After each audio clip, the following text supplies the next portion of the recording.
Pagpapala po mula sa Panginoon, araw na naman ang ating Sunday worship. At salamat sa Panginoon because we can worship together. Pero ang worship po ay hindi lang yung programa, hindi lang yung mga awitan, yung merong organized program, although that is formal worship.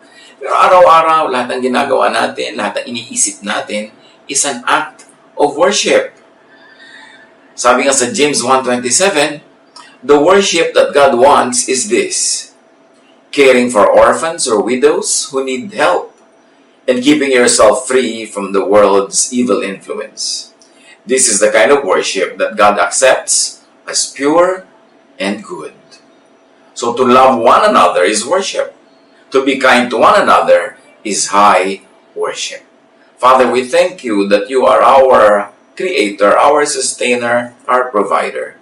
We ask you to give us a message from your heart into ours. Isang mensahe, Panginoon, na simple at magbibigay sa amin ng lalo pang liwanag, understanding, and appreciation of the things you do in us, through us, and for us. We seek you, Father, in the name of Jesus, your Son, our Lord. Worship.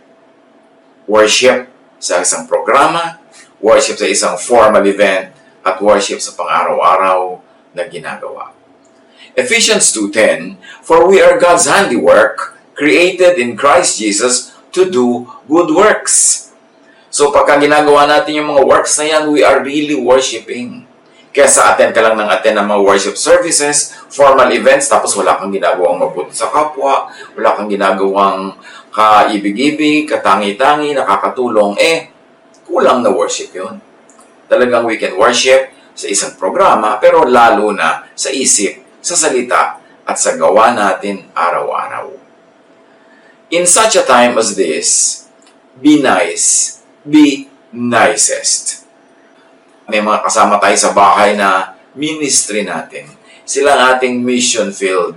Bagamat marami rin namang hindi natin kasama, nararating natin through social media, through the phone, through other means. Pero ang mahalaga, yung worship natin sa Ama, daanin natin sa gawa, sa paggawa ng mabuti, sa kapwa.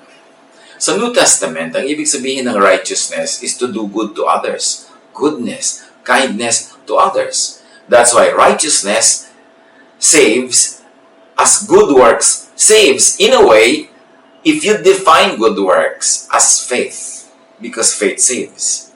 But true faith obeys. True faith has fruits in works, because without works, faith is dead. So if faith saves, faith expressed in good works become the very, very tangible proof of faith. And therefore, sabi ni Jesus, come to me, all of you who are going to receive rewards, because I was in prison, you visited me, I was sick, you took care of me, etc. Sapagkat ang paggawa ng mabuti sa kapwa ay paggawa ng mabuti kay Jesus. At inaari yon na righteousness, act of faith, and therefore, sabi niya, receive your inheritance prepared for you since the foundation of the world. Mahirap ngang makatiyak kung sa pagsunod mo ng mga religious rituals, religious doctrines, nalulugod ang Diyos. Kasi iba-iba nga ang mga doktrina ng mga religion, iba-iba ang paraan, iba-iba ang mga ritual. Pero sa paggawa mo ng mabuti sa kapwa, yun ay siguradong nakakalugod sa Diyos. That is high religion. How else can we worship God? Through good works towards each other. Be nice. Be nicest. And one of the way to be nice these days is to give money you can spare to someone who needs it. Maraming kinakapos, kulang sila ng hanap buhay, o walang hanap buhay, o very limited ang source of income. At kung meron tayong money to spare, meron tayong higit sa pangangailangan natin today and in the immediate time before us, it's good to worship God by giving to the needy. 1 Timothy 6:17-18, command those who are rich in this present world to do good, to be rich in good deeds, and to be generous and willing to share. Yan daw ang command those who are rich in this present world. At doon naman sa hindi not so rich, well, take it as a suggestion. Take it as an alternative thing you can do with the resources that are still available. Acts 20:35, we must help the weak, remembering the word of the Lord Jesus Himself. It is more blessed to give than to receive. That person who needs our financial help could be in our own household. Maaari mga tauhan natin na mga umaasa sa kanila, sa mga probinsya, sa malalayong bayan, ng mga kamag-anak nila. We can be more generous, and we can be giving, and we can even be advancing dahil sa mga pangangailangan ng napakaraming taong umaasa sa kanila. Pag mayroon tayong mga empleyado, 99% of the time, lahat ng gagastosin nila, lahat ng gagastosin ng mga dependents nila, asawa, anak, apo, kung sino man ang dependent, manggagaling lang sa ipinapasweldo natin, manggagaling lang sa binibigay natin. So, sagarin natin ang generosity hanggang sa abot ng ating kakayanan because this is a time to be generous. Maraming nangangailangan. So, give to give. Proverbs 11:24, one man gives freely, yet gains even more. Another withholds unduly, but comes to poverty. In spirituality, life is full of ironies. Kung sino pa yung maluwagang palad, bukas palad magbigay, dahil sa pagbubukas niya ng palad sa pagbibigay, nakabukas din yung palad niya para tumanggap. Pero yung nakasara, nakatikom ng mahigpit ang palad at hindi nagbibigay, nakasara rin yun, hindi rin makakatanggap ng mga pagpapala mula sa Diyos. So really, it's ironic, but you give to give and you also give to receive. Hindi mo na kailangang isipin, gawin mong intention to receive when you give. When you give, you automatically receive. Proverbs 11:25, a generous man will prosper. He who refreshes others will himself be refreshed. You keep what you give away. Sasabihin ng iba, hindi naman po ako nagbibigay para tumanggap. Kahit wala yan sa intention mo, lalo't wala sa intention mo, lalo kang tatanggap because you harvest what you plant. At hindi naman masama to give na gusto mo rin kasi to receive back. That's not bad. Although, mas parang noble, mas kahanga-hanga yung nagbibigay ka nang wala ka inaasahang tatanggapin. Pero hindi man bad yung may inaasahan ka. Sabi nga sa Bible, bakit naman magtatanim ang farmer kung hindi niya inaasahang aani siya? So, natural lang na umani. And that is the most natural thing to do. And the secret of continuously being plentiful or having enough at the very least, even in times of difficulty, in times of need, the secret is really in being generous because a generous man will prosper. He who refreshes others will himself be refreshed. That is the way. Proverbs 19:17, when you give to the poor, it is like lending to the Lord, and the Lord will pay you back. In fact, the Lord does not have to pay you back because when you are able to give to the poor, it means you already did the receiving from God first. Kasi ano naman ang ipapamigay mo kung hindi ka muna tumanggap galing sa Diyos. But we were born with nothing into the world and we cannot take anything out of the world. So, ibig sabihin, kung meron tayong pwedeng ipamigay, tinanggap lang natin yun sa Diyos kasi hindi naman tayo pinanganak. Nakasama yun. Hubad tayong isinilang, hubad din tayong aalis sa mundong ito. So, napakagandang maunawa yung cycle of giving because it's also the cycle of generosity. It is the cycle of prosperity. It is the cycle of love. But be careful who you give to. Hindi naman sapat na nagbubuhos ka ng tubig sa isang balding butas pala. Doon ka magbuhos sa hindi butas, doon sa maiipon at maraming mararating ang iyong ibinibigay. That's why we should also be wise in giving when we have the choice. But there are times when you cannot even be wise because you know that by giving to this needy person, it is rather unwise, but nonetheless, kailangan niya, so let your loving and generous heart rule. If you're going to err, if you're going to commit a mistake on the side of being generous rather than on being kuripot and being selfish. Not all giving turns out to be good investments, but nonetheless, there are times when you simply give because people need what you can give them. Proverbs 20:16, You deserve to lose your coat if you loan it to someone to guarantee payment for the debt of a stranger.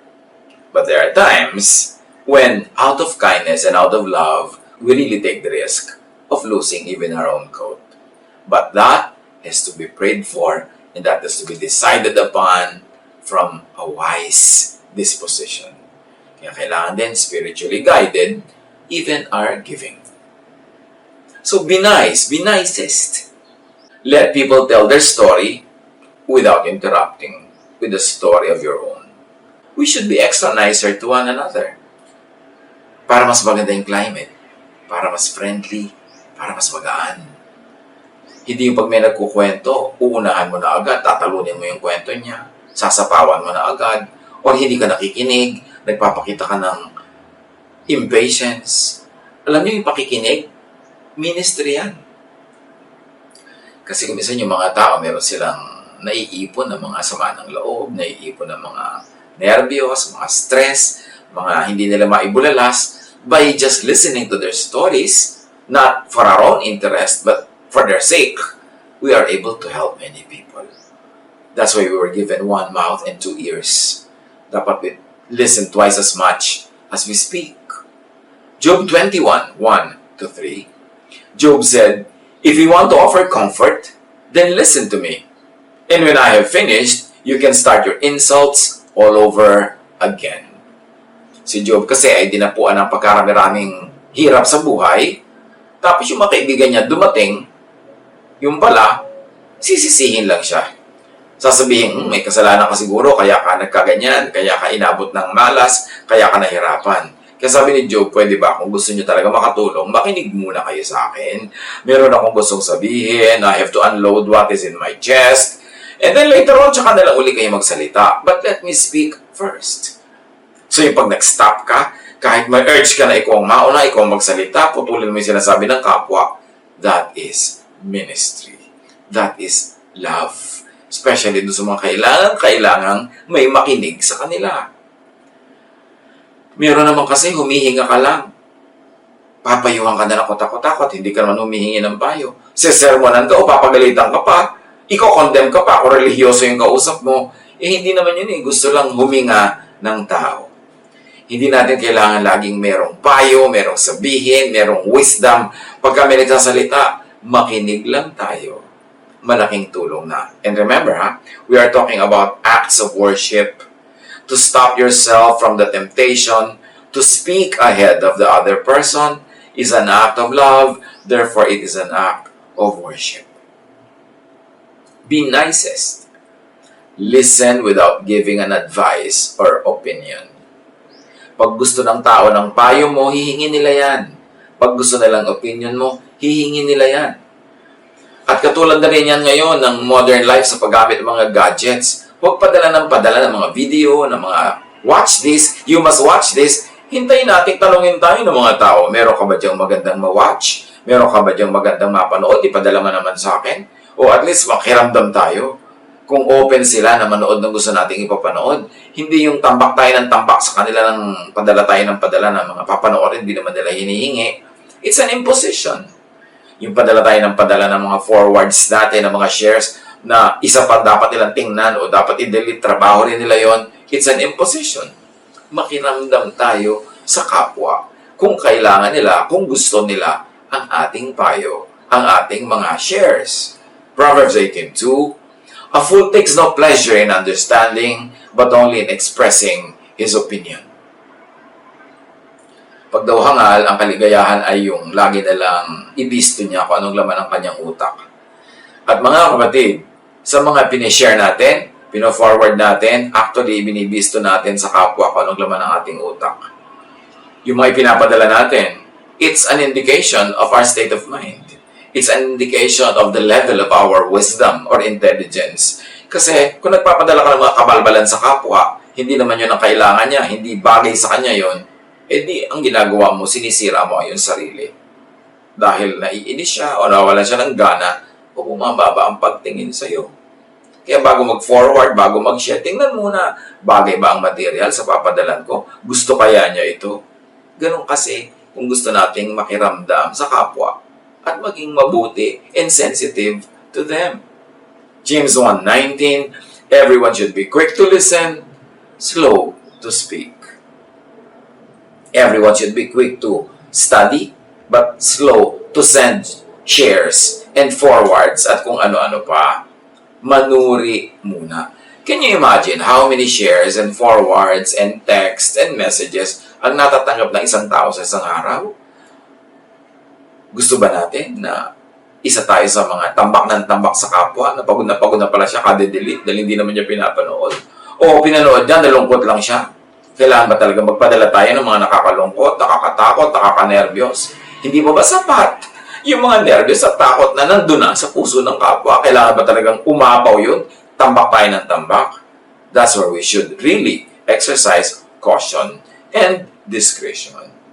Job 6:26, here I am desperate, and you consider my words as worthless as wind. Desperate na nga naman yung tao, nasisiraan na ng loob, nalulungkot na, hirap na, tapos binabaliw, wala mo pa yung sinasabi niya. Yung dadaing ang kapwa, alam mo, hirap na hirap ako, tapos mo, wala kwenta yan, huwag mo yung indahin. Yung tinitrivialize natin, binabaliwala, minamaliit ang nararamdaman ng kapwa. Remember, ang nararamdaman ng kapwa ay laging valid, at least sa kanya. So kung takot siya sa ipis, huwag mo sabihing, ipis lang, natatakot ka. Sa takot siya eh.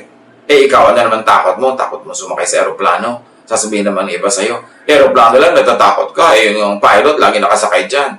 Kanya-kanya tayo kasi nang hinihilang buntot. Huwag mong babaliwalain o mamaliitin yung malaki sa iyong kapwa. So be nice, be nicest. Mangumusta. And be really interested in the answer. Huwag ka mangungumusta tapos hindi ka pala interested sa sagot. Nung sinagot ka, iwas ka naman, iwas makinig kasi nabobore ka na. Proverbs 26:23, insincere talk that hides what you really are thinking is like a fine glaze on a cheap clay pot. So yung mga pa-cute na salita, mga pa-nice, pa-kind, pero pang ibabaw lang pala, ang babaw lang, mahalata rin yun. Wala rin kwenta ang ganong mga bagay.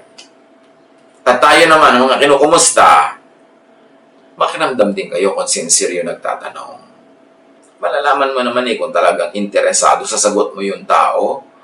Kaya bago ka naman sumagot ng pagkahaba-habang kwento, sasagot mo sa kumusta ka lang, kinuwento mo na lahat ng nararamdaman mo mula ulo hanggang paa, lahat ng gamot na iniinom mo sa mga iba't ibang oras, anong dosage, baka hindi naman talaga interesado yung nagtanong. Baka courtesy lang yung kumusta, so sabihin mo na lang mabuti, kaysa isa-isahin mo lahat, tapos hindi naman pala siya talaga interesado. So both yung nangungumusta at kinukumusta, magandang magpakiramdaman kung gaano talaga ang sidhi ng interes ng isa't isa sa inyong pinag-uusapan. At syempre, pag nangumusta, help as you are able. Alam naman, tanong ka ng tanong, pagkatapos hindi ka naman pala tutulong. Kaya mga iba ayaw mangumusta. Nagbibingi-bingihan, nagbubulag-bulagan. Kasi pag nangumusta sila, baka dumaing maobliga silang tumulong. So yung pangungumusta talaga, meron niyang willingness to help. At isa pa, kung ang isang tao ay may dinaramdam, may problema, halimbawa may sakit, huwag tayong kumusta ng kumusta, kasi pressure sa kanila na sumagot. At pag kinukumusta ka, lalo yung nagpe-pray para sa'yo, uy, pinagpe-pray kita, kumusta na? Yung pala, lumalala ang pakiramdam niya, o may mga sakit pa siyang natitira, o may bagong sakit na dumating, halos ayaw niya sabihin sa'yo kasi mafo-frustrate ka dahil ina-expect mo maganda yung balita kasi nag-pray ka eh. So, yan ding pangungumusta, dahan-dahan. Pressure din sa tinatanong, lalo't kung ayaw niyang sumagot. Pagka kung merong may sakit, may mga nagkakasakit, huwag naman natin pressurein laging, kumusta, ano nalagay mo? Sabihin na lang natin, I'm praying for you, I pray for you today, kasi yung mga ganong statement, hindi nangangailangan ng sagot. Pero yung magtatanong ka, nauobliga ang taong sumagot. Kaya kung minsan, baka mapilitin pa siya magsinungaling na sumagot para hindi niya sabihin yung ayaw niya sabihin, o kaya sinagot ka pero hirap ang loob niya sa pagsagot. Magdahan-dahan din sa pagtatanong. Galatians 6:10, therefore, As we have opportunity, let us do good to all people, especially to those who belong to the family of believers. Tumulong na lang. Huwag na magtanong. Meron pa kasi magtatanong, di ba? May kailangan ka ba? 99% naman ng mga tao may kailangan eh. So kung talagang gusto mong tumulong at may tutulong ka, ipadala mo na lang agad. Huwag ka na magtanong kasi may nahihiyang sumagot. Meron naman, for whatever reason, ayaw niyang sabihin. Kaya, tumulong na lang tayo, lalo't alam natin may pangangailangan. Halimbawa, alam natin merong may sakit, merong nawala ng trabaho, alam natin na merong mga pangangailangan. Just send what you can send. Don't ask anong kailangan nyo, may kailangan ba kayo? Kasi kung minsan yon sounds insincere. At saka baka nga sa gumagot sa'yo hindi mo naman ibigay yung kailangan. Just send your help. Luke 3:11, John answered, anyone who has 2 shirts should share with the one who has none. And anyone who has food should do the same. So this is doable. Pag meron tayong alam na nangangailangan, padala na lang natin.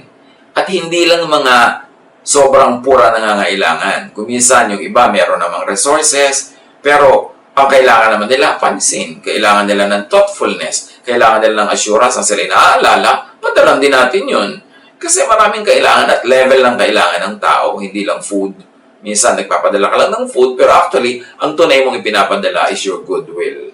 Kumbaga parang yun ang iyong pag-ibig na hindi pinapahayag mo sa pamamagitan ng iyong gift. Be nice, be nicer, be nicest.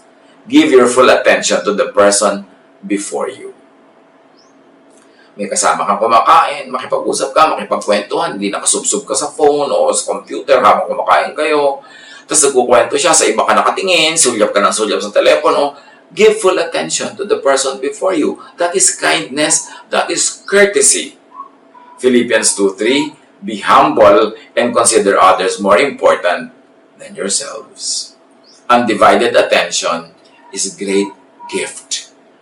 Kaya kung may TV, maganda hindi yan nakabukas pagka kumakain kayo para walang ibang nakasulyap doon sa TV, walang tinitingnan na iba, nagsasalita ka pa, patatahimikin ka nung isa dahil may nadidinig siya sa TV, lalo yung meal time, mahalaga yan na fellowship time. Be nicest. Accompany someone who needs company, even inside your same house. Kasi kung minsan, meron dyan, malalapit lang kayo, magkakadikit halos, pero malalayo pala yung loob, o may malayong iniisip, malayo ang concern, so dapat sensitive tayo na makikiramdam, samahan natin ang isa't isa. Donate your time, donate your presence to people. This is what you call ministry of presence. Minsan kasi, text ka ng text na napakamalayo, yung kasama mo lang para sa bahay, hindi mo nakakausap. Accompany people. Genesis 2:18. The Lord God said, it is not good for the man to be alone. I will make a helper suitable for him. So be that helper. And that help is not only for practical work. Yung help emotionally, help spiritually, help people in many ways. And if you are not the one who needs company, consider the needy person. Kasi kung minsan, hindi natin kailangan ng kasama, pero itanong mo, kailangan ba niya ako? Minsan, hindi naman natin kailangan ng kausap, pero tanong mo, kailangan ba niya ng kausap? Hindi ka naman naiinip, pero naiinip ba siya? Nalulungkot ba siya? Para tayo makapag-minister to one another. And be nicest, express appreciation for what people do. Mga ginagawa, be eloquent, be articulate, be generous with praise and with thanks. Matthew 25:35-36. For I was hungry, and you gave me something to eat. I was thirsty, and you gave me something to drink. I was a stranger, and you invited me in. I needed clothes, and you clothed me. I was sick, and you looked after me. I was in prison, and you came to visit me. Kaya sabi ni Jesus, whatever you did for the least of these people, you did for me. Yan ang gawin natin sa isa't isa. Find someone who needs you. Find someone who needs your help, your company, your time, your attention. That would be a great act of worship. God bless us all.